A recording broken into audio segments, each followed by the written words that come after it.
What is your stand on abortion and why? I think that's a decision for a woman, her family, her faith.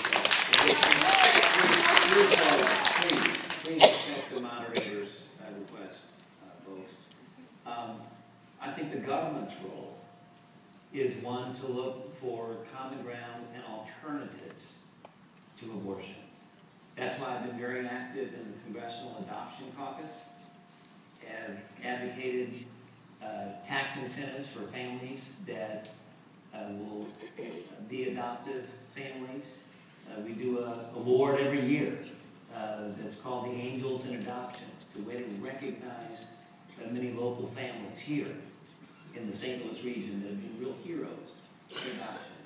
But I think we also need to be sure that there's education, that there's access to health care and services, and if we do that, that we can minimize and reduce that issue even coming up.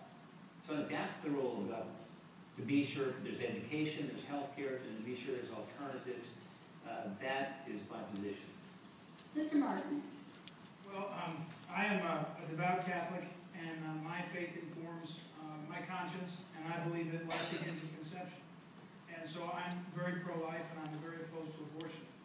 I'm even more disturbed, chagrined, and even angry about a federal government that takes up health care, takes up other bills, and decides that they can use tax dollars to pay for abortion. That to me is something that's so deeply offensive to people who think abortion is a choice people should make, and for those of us that don't. That's the common ground, Congressman.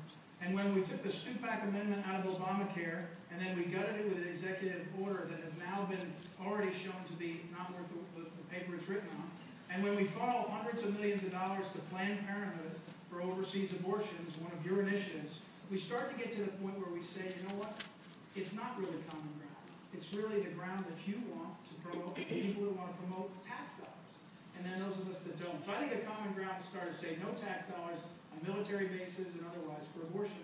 I think that's important.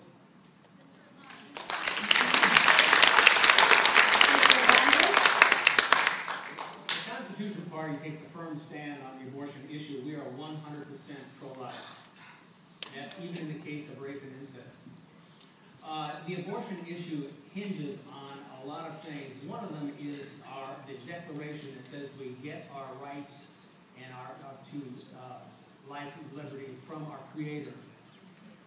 How can we, who are still trying to figure out in many cases what our purpose in life is, make the decision that the Creator who gives us our rights made a mistake when He gave life to an unborn child?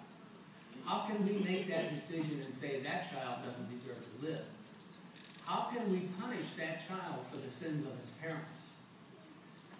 If we were looking at a 2-year-old child that was the product of rape or incest, would we then make the decision that that life is not worth living and do away with that life? Of course not. So when we nonchalantly take the life of the preborn, we are doing the same thing, and we really need to think, is the Creator in our life more important? Thank you, Mr. Ivanovich.